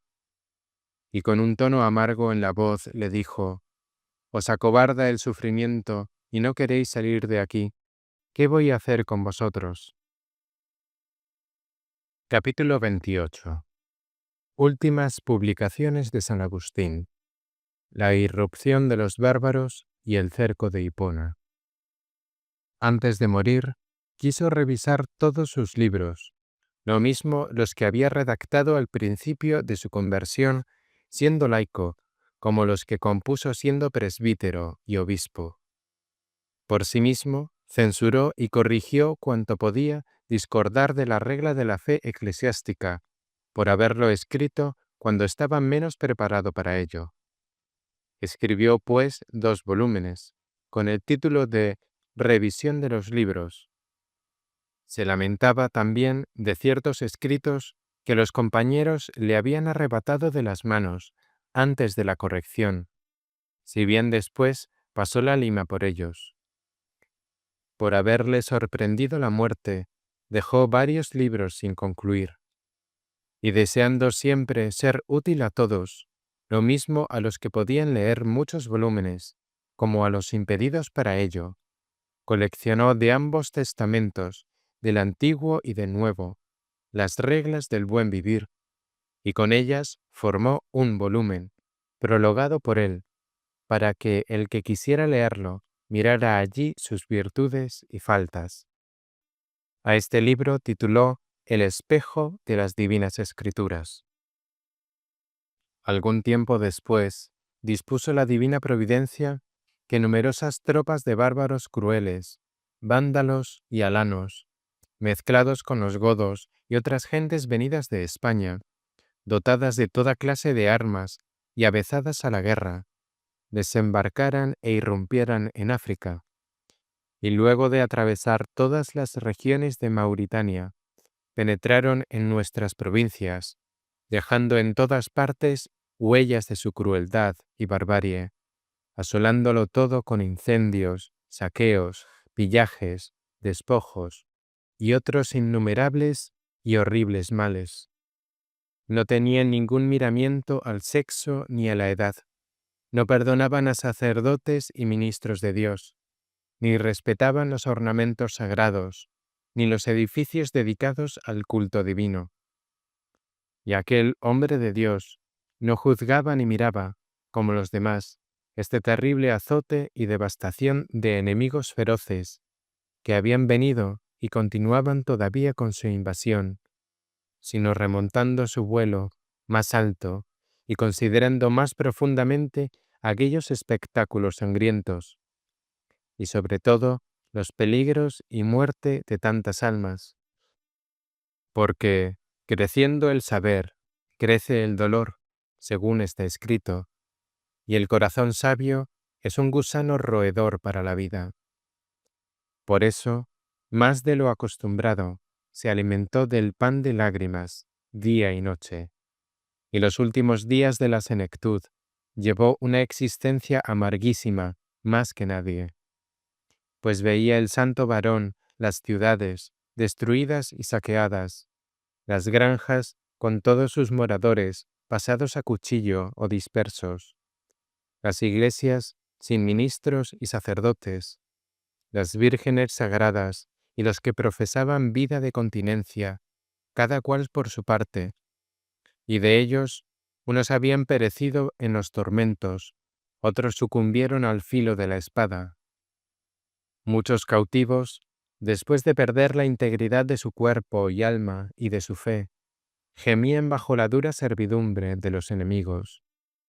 Veían mudas las iglesias que antes habían resonado con los cánticos divinos y alabanzas, y en muchísimos lugares reducidos a pavesas sus edificios. Había cesado el sacrificio solemne debido a Dios en cada lugar, y los sacramentos o no los pedía nadie o no podían administrarse al que los pedía por falta de ministros. Muchos se habían refugiado en las selvas, en las cuevas y espeluncas, buscando un reparo, pero aún allí fueron descubiertos y asesinados, o transidos de hambre se consumieron y fenecieron. Los mismos pastores de las iglesias y los clérigos, que tal vez por un milagro de Dios no habían caído en sus manos, o se habían escapado de ellas, faltos y desnudos de todo, vivían como vergonzantes, sin poder remediar sus necesidades. De las innumerables iglesias, solo quedaban en pie 3, a saber, la de Cartago, la de Hipona y la de Cirta, que, gracias a Dios, no fueron destruidas, y se conservaron incólumes sus ciudades por hallarse guarnecidas de apoyo divino y humano, aunque después de su muerte fue reducida a cendras la ciudad de Hipona, siendo evacuada antes. Pues, como digo, el gran obispo, en medio de tanta desolación y estrago, se consolaba con la sentencia de un sabio, diciendo: «No será grande hombre el que se extrañe de ver caerse los muros y artesonados y morirse los mortales».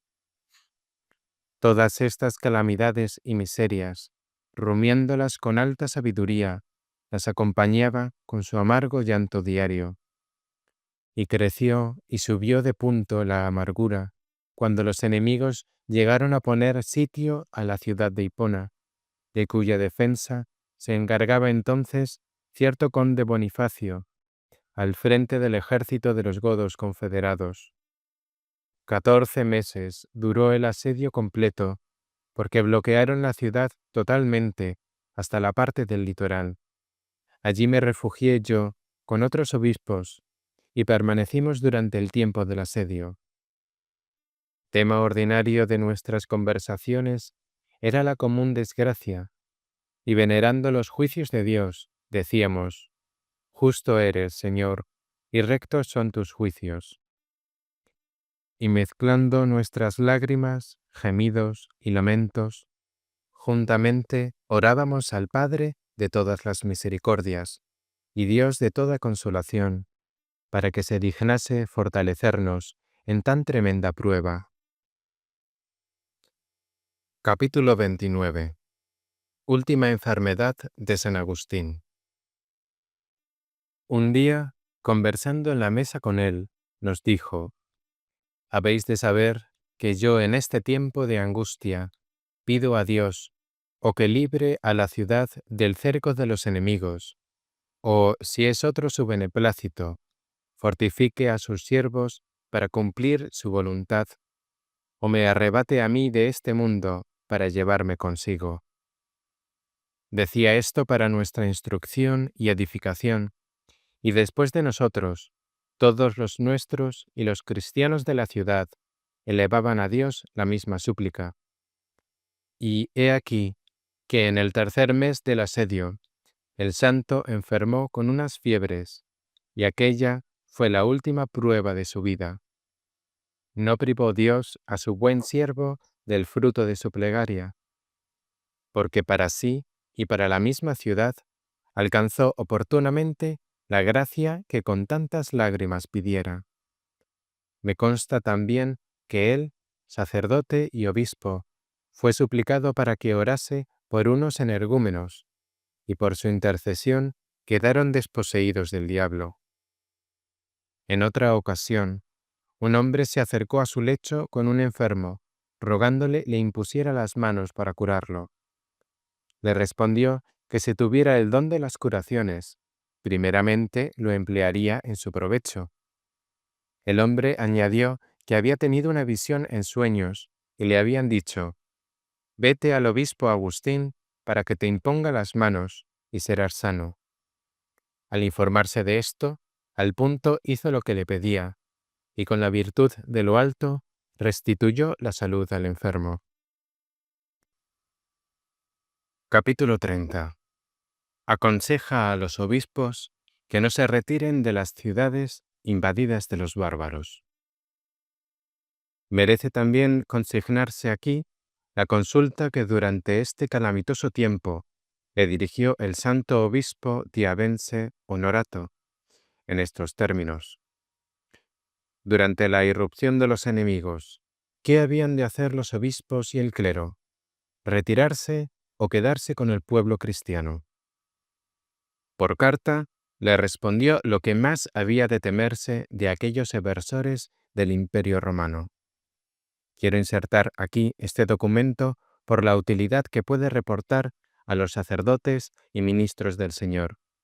Dice así: A Honorato, venerable hermano y compañero en el episcopado, Agustín saluda en el Señor. Después de escribir la carta que dirigí a Quod Pult Deus, nuestro colega episcopal, me creía libre de la carga que me habías impuesto para aconsejarte lo que debéis hacer en los difíciles tiempos que corren. Pues aunque escribí aquella carta brevemente, me parece haber consignado allí cuanto bastaba para satisfacer a los consultantes, porque ya dije que no había de prohibirse la retirada a los que pudieran refugiarse en lugares seguros, ni se han de romper los vínculos que nos ligan a la caridad de Cristo, dejando desiertas las iglesias encomendadas a nuestra vigilancia. He aquí las palabras que escribí entonces: Donde quiera que nuestro ministerio sacerdotal es necesario para los feligreses, sean los que fueren, del lugar en que residimos, y no conviene que queden privados de nuestra presencia, debemos decir al Señor: sé tú nuestro protector y el lugar de nuestro refugio. Pero este consejo no se satisface a ti, como escribes, por contradecir al mandato de Cristo, cuando nos amonesta que huyamos de una ciudad a otra. Recordamos las palabras que dice: cuando os persiguieren en una ciudad, id a otra. Mas, ¿quién ha de interpretar este pasaje como si quisiera decir el Señor que se abandonen las ovejas, compradas con el precio de su sangre, privándolas del indispensable ministerio, sin el cual no pueden vivir? ¿Acaso obró Él así cuando sus padres lo llevaron a Egipto, siendo infante, pues aún no había congregado a los fieles de su iglesia, y por tanto, mal puede decirse que los abandonara? O cuando el apóstol San Pablo, huyendo de la ira de los enemigos, fue descolgado por una ventana en una espuerta para evitar la muerte, ¿acaso la iglesia de aquel lugar quedó desamparada del necesario ministerio y no cumplieron otros hermanos allí establecidos sus deberes espirituales? Por instigación de ellos, obró así el apóstol, para salvarse a sí mismo en provecho de la iglesia, porque a él particularmente le buscaba el perseguidor. Hagan pues los siervos de Cristo, los dispensadores de su palabra y sacramentos, lo que él mandó o permitió. Huyan de una ciudad a otra cuando particularmente peligra su vida, con tal que otros ministros, que no son blancos de persecución, no abandonen a la iglesia, sino sigan suministrando los alimentos necesarios para la vida de las almas. Mas, cuando hay peligro común para todos, obispos, clérigos y fieles, los que necesitan del apoyo de otros, no sean abandonados de los que deben prestarlo. O vayan, pues, todos a lugares defendidos, o, si no pueden menos que quedarse, no los abandonen quienes tienen obligación de atender a sus necesidades, para que, o todos vivan, o todos sufran juntamente lo que el padre de familias tiene dispuesto. Y cuando unos tienen que sufrir más y otros menos, o todos igualmente, se ve manifiesto quienes padecen por caridad al prójimo. Conviene a saber, los que, habiendo podido librarse con la fuga, abrazan la desgracia ajena para asistirle en su necesidad. Así, se prueba bien la caridad recomendada por el apóstol San Juan, cuando dice: como Cristo expuso su alma por nosotros, así nosotros debemos exponerla por los hermanos. Pues los que huyen no pueden emprender la fuga, forzados por alguna necesidad. Si caen en manos de los enemigos, padecen por sí mismos, no por causa de los hermanos. En cambio, los que padecen por no desamparar a los que deben ayudarles y salvarlos, sin duda alguna, exponen su vida por los hermanos. Por lo cual, aquel dicho de un obispo que ha llegado a nuestros oídos: si el Señor nos recomendó la fuga en las persecuciones, cuyo fruto puede ser el martirio, ¿cuánto más hemos de evitar una pasión sin provecho en caso de una incursión bárbara? Este dicho puede aceptarse, pero solo vale para los que no tienen ningún deber pastoral, pues quien no evita las calamidades que le vienen de gente bárbara, pudiéndolo hacer, por cumplir el ministerio del Señor, necesario para el mantenimiento de la vida cristiana, gana, sin duda, un mérito mayor de caridad que los que, no por los hermanos, sino por interés propio, huyen y cayendo en manos hostiles, sin negar a Cristo, reciben el martirio. ¿Qué significa, pues, lo que escribes en tu primera carta?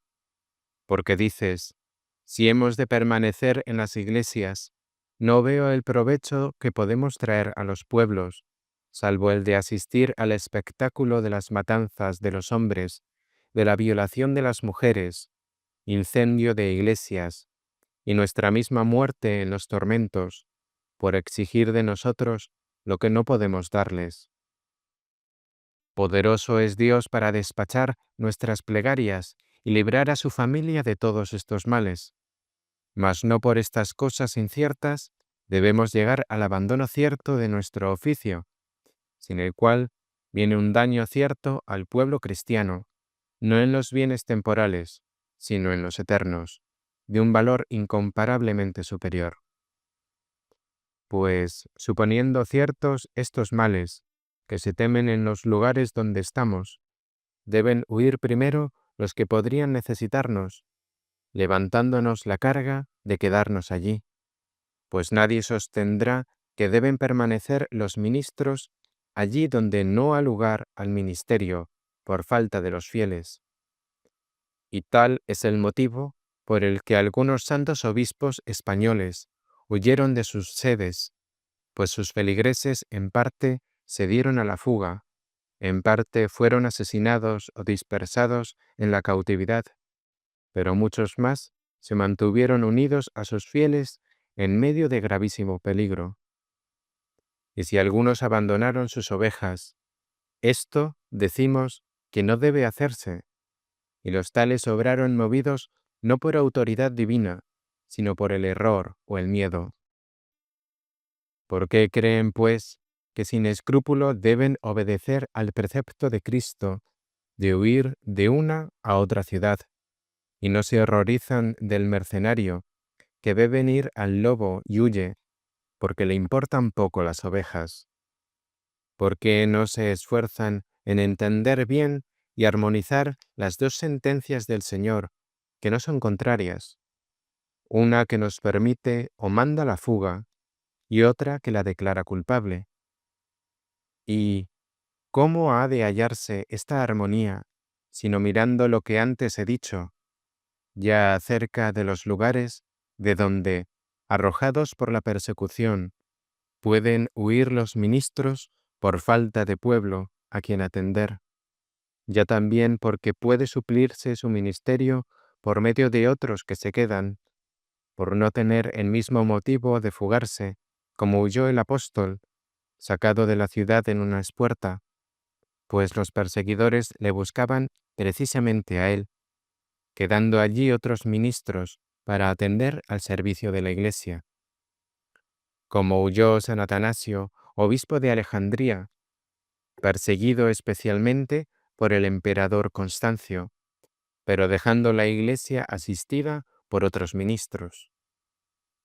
Cuando el pueblo no se mueve y huyen los ministros y se suprime el servicio, aquella es culpable fuga de mercenarios que no tienen caridad con sus ovejas, porque vendrá el lobo, no el hombre, sino el diablo, que muchas veces persuade la apostasía a los fieles a quienes faltaba el ministerio cotidiano del cuerpo del Señor, y a sabiendas serán causa de ruina para sus hermanos débiles, por los cuales murió el Salvador. Y en lo que toca a los que obran movidos, no por error, sino por miedo, ¿por qué no combaten su propia cobardía con la fortaleza y ayuda compasiva del Señor, a fin de evitar males y estragos mayores? Se consigue esto donde arde la caridad de Dios y no humea la codicia del mundo. Porque la caridad dice: ¿quién desfallece que no desfallezca yo? ¿Quién se escandaliza que yo no me abrase? Pero la caridad viene de Dios. Roguemos, pues, para que nos la dé quien la manda, y por ella temamos que las ovejas de Cristo sucumban en su corazón a la espada espiritual, más que al hierro que desgarra la carne, según la cual, donde quiera y como quiera, siempre han de rendir el tributo a la muerte. Temamos más la corrupción del sentimiento y la pérdida de la fe que la violencia material de la castidad. Porque la pudicia no se pierde con la violencia si se custodia con el corazón, y aun ni siquiera en la carne queda estragada cuando la voluntad de la paciente no usa torpemente de su cuerpo, sino tolera, sin consentir la violencia ajena. temamos la destrucción de los templos vivos por causa de nuestra ausencia, más que el incendio de los edificios de piedra y madera, estando nosotros presentes. Más hemos de sentir la muerte de los miembros del cuerpo místico, privados del espiritual alimento, que el tormento de los miembros corporales, expuestos a la violencia enemiga. No quiero decir que estos males no se han de evitar, si es posible, sino que han de sobrellevarse cuando no se pueden evitar, sin faltar a la piedad con el prójimo, a no ser que alguien se empeñe en sostener que no es un ministro impío el que sustrae su ministerio necesario a la piedad, cuando precisamente es más necesario. ¿Acaso no sabemos, cuando ocurren estos casos de peligros extremos, sin miedo de evitarlos, qué afluencia de hombres, de todo sexo y condición, acuden y llegan a las iglesias, unos pidiendo el bautismo, otros la reconciliación, otros los actos de la penitencia, y todos el consuelo y el servicio de los sacramentos? Y si faltan los ministros, qué ruina más grande para los que se van de este mundo, o sin bautizarse, o ligados con sus delitos.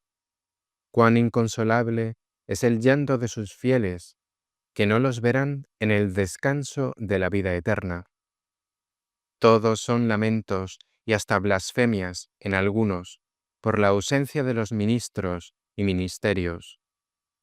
Ved lo que trae el temor de los males temporales, y cuánta ruina de males eternos acarrea.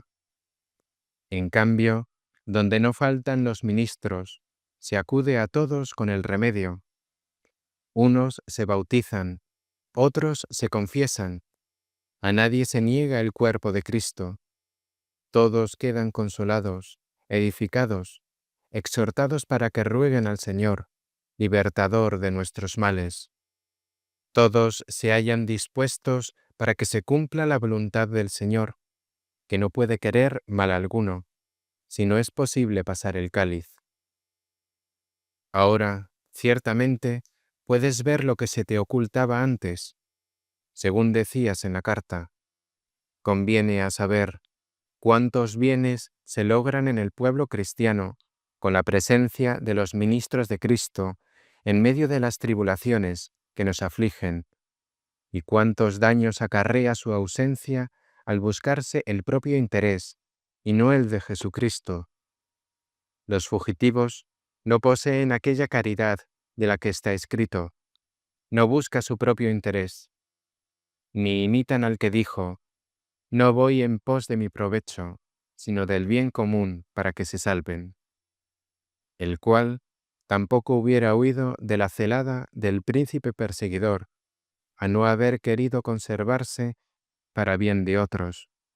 Por eso dice, dos deseos combaten dentro de mí, pues de un lado ansío morir para estar con Cristo, que es lo mejor.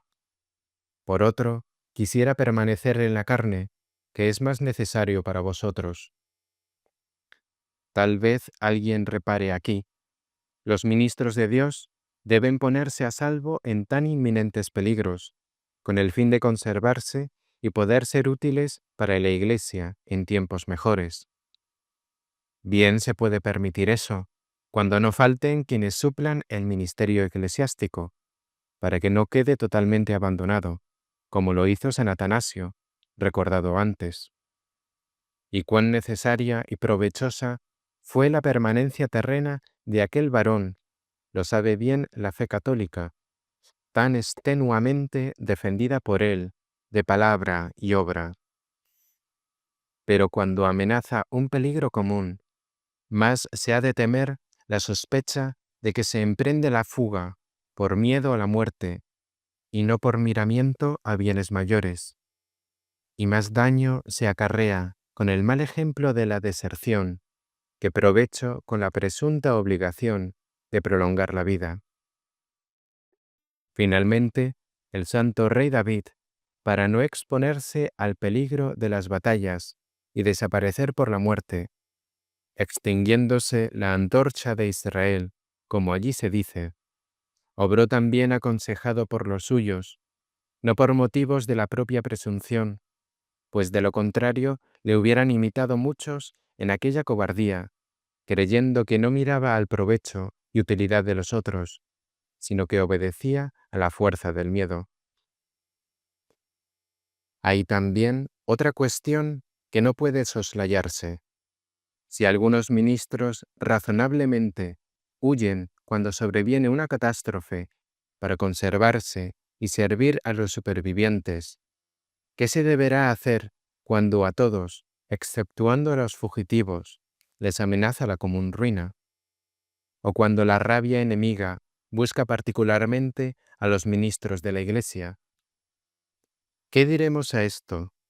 ¿Deberá ser abandonada la Iglesia con la fuga de los ministros por miedo a un mayor desamparo a causa de la muerte?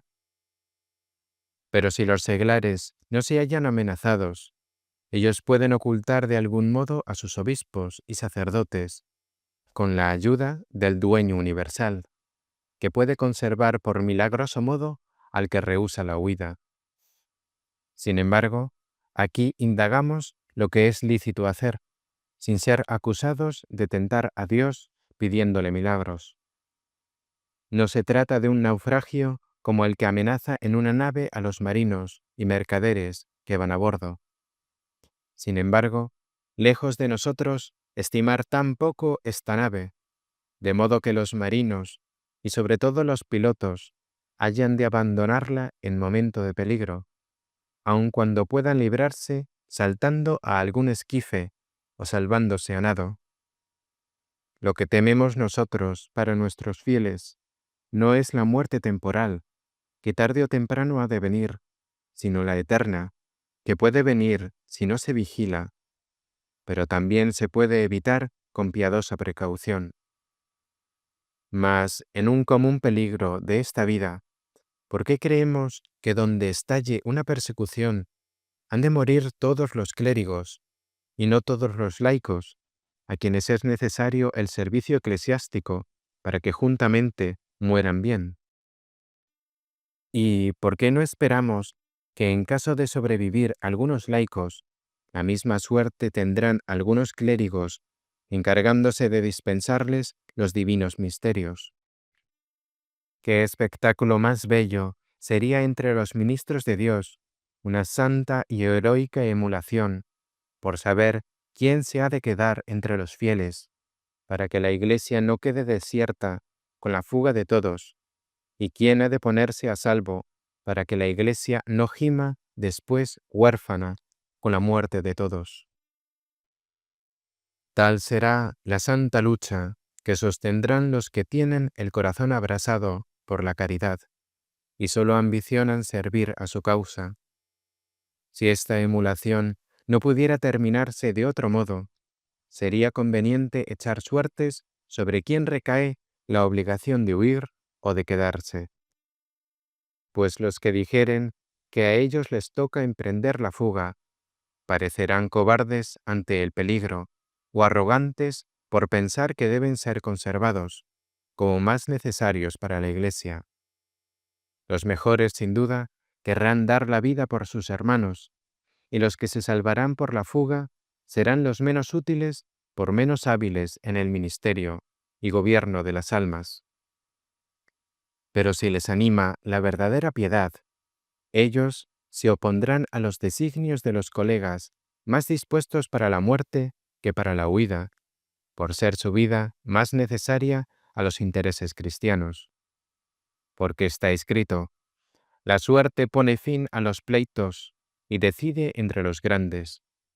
Y en perplejidades de este género, Dios juzga mejor que los hombres, ora llamando a los mejores al martirio y perdonando a los más flacos, ora dando a estos, cuya vida es menos preciosa para la Iglesia que la de los otros, la fuerza para soportar los trabajos hasta la muerte.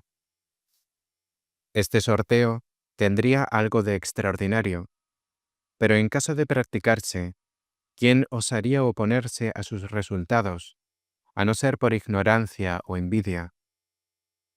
Mas si no agradare este recurso, porque no se mencionan ejemplos en la vida de la Iglesia, que la fuga de los ministros no prive a los fieles de los auxilios más necesarios en tan terrible situación.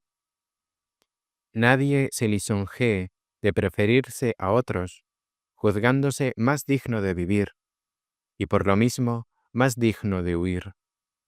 El que pensara así sería muy presuntuoso y desagradaría a los demás. No faltan quienes dicen que los obispos y sacerdotes, cuando se quedan en medio de estos peligros, son causa de engaño para los pueblos, los cuales no intentan huir mientras ven que no se mueven sus pastores. Pero fácil es salir al paso de este reparo. No hay más que decir a los pueblos: no os sirva de pretexto para no huir nuestra permanencia en este lugar, pues no por miramiento a nuestra vida, sino por vosotros, nos quedamos aquí, de la necesidad que tenéis de nuestro ministerio para salvaros. Si vosotros huís, quedaremos libres de los lazos que nos ligan a vuestras almas. Creo que debe hablarse así a los fieles cuando pueden refugiarse en lugares más seguros. Si, oído esto, algunos o todos responden: nosotros estamos bajo la mano de aquel de cuya ira nadie puede escaparse, de aquel cuya misericordia se derrama en todas partes. Aún allí mismo, donde se quiere permanecer, ora por algún impedimento que dificulta la fuga, ora porque no hay ánimo de buscar penosamente refugios inseguros, donde solo se logra cambiar de peligros. Entonces, sin duda, deben quedar con ellos los ministros del Señor. Pero si prefieren marcharse, siguiendo el consejo de los obispos, estos quedan desobligados de seguir allí, porque faltarían las personas cuyo servicio los sujeta a la permanencia. Así pues, quien se retira sin privar a los feligreses del necesario ministerio, hace lo que prescribe o permite el Señor. Pero el que huye, dejando al místico rebaño de Cristo, sin el sustento espiritual que necesita, es un mercenario que ve venir al lobo y huye, porque no ama a las ovejas. Tal es, oh venerable hermano, la respuesta a tu consulta. Os digo lo que creo que es la verdad y la caridad verdadera. Si hallas un consejo mejor, yo no te impido que lo sigas. Sin embargo, en estos tristes tiempos que alcanzamos, nada mejor que rogar al Señor para que se apiade de nosotros. Hombres muy santos y sabios han tenido el mérito de hacerlo así, permaneciendo fielmente unidos a su Iglesia, sin que ninguna contradicción les haya hecho cambiar de propósito.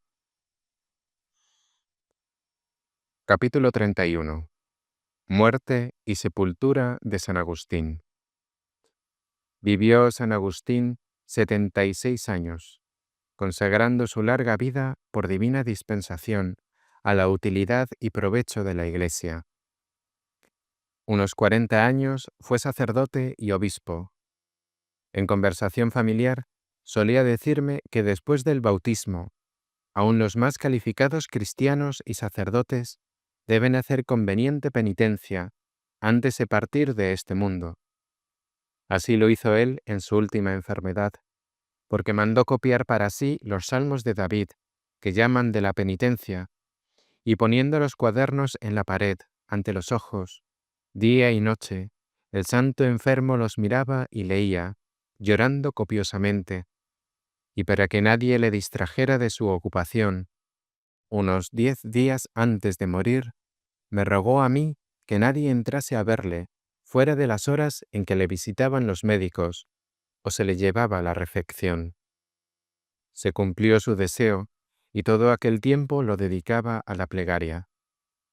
Hasta su postrera enfermedad, predicó ininterrumpidamente la palabra de Dios en la Iglesia, con fortaleza y alegría, con mente lúcida y sano consejo, y al fin, conservando íntegros los miembros corporales, sin perder ni la vista y el oído, asistido de nosotros, que le veíamos y orábamos con él, durmióse con sus padres, disfrutando aún de buena vejez.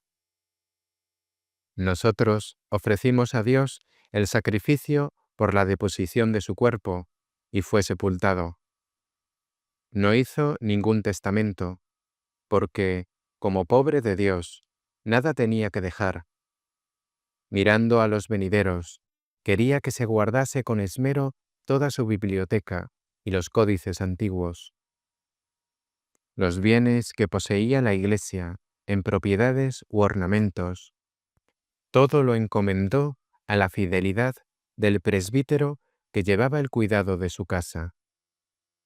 En su vida y en su muerte, trató con atención a sus parientes próximos o lejanos, y si era necesario, de lo sobrante, como a los demás, les proveía, no para enriquecerlos, sino para que no padeciesen necesidad, o para aliviarla. Dejó a la Iglesia clero suficientísimo y monasterios llenos de religiosos y religiosas, con su debida organización, sus bibliotecas provistas de sus libros y tratados y de los de otros santos, y en ellos refleja la grandeza singular de este hombre dado por Dios a la Iglesia. Y allí los fieles lo encuentran inmortal y vivo. Puede aplicarse a él el pensamiento que un poeta gentil encerró en un epigrama para que sus parientes lo grabaran en el túmulo en un lugar alto y público. Si quieres conocer, oh viajero, mi vida después de muerto, sábete que todavía hablo lo que lees. Tu voz es mi voz. Y según el grado de conocimiento que recibe cada cual, iluminado por la luz de la verdad, se ve por los escritos que nos legó que aquel sacerdote, tan acepto y caro a Dios, vivió para edificar a la Iglesia en la fe, esperanza y caridad. Y esto lo reconocen bien los que, leyéndole, se aprovechan de sus enseñanzas religiosas. Si bien yo creo que sin duda pudieron recabar mayor provecho los que le oyeron y vieron predicar en la Iglesia, y sobre todo, conocieron su vida ejemplar entre los hombres. Porque no solo era un escriba muy instruido en la doctrina del reino de los cielos, que extraía del tesoro riquezas antiguas y nuevas, y uno de los negociadores que, vendiendo cuanto poseía, compró la margarita preciosa que hallara, sino también pertenecía al grupo de aquellos a quienes se manda: obrad conforme a vuestras enseñanzas, y de los que alaba el Señor. El que obrare y enseñare así a los hombres, éste será grande en el reino de los cielos. Os ruego, pues, muy encarecidamente a los que leéis este escrito, que juntamente conmigo, dando gracias a Dios omnipotente, le bendigáis por haberme dado luz, voluntad y fuerza para contar estas cosas en provecho de los cristianos de hoy y de mañana. Os pido también que oréis para que me conceda la gracia de imitar en este mundo las virtudes de San Agustín, a quien me unió por espacio de 40 años una amistad concorde y dulce, y para que después, en la vida eterna, goce en su compañía de las divinas promesas. Así sea. Fin de La vida de San Agustín, escrita por San Posidio.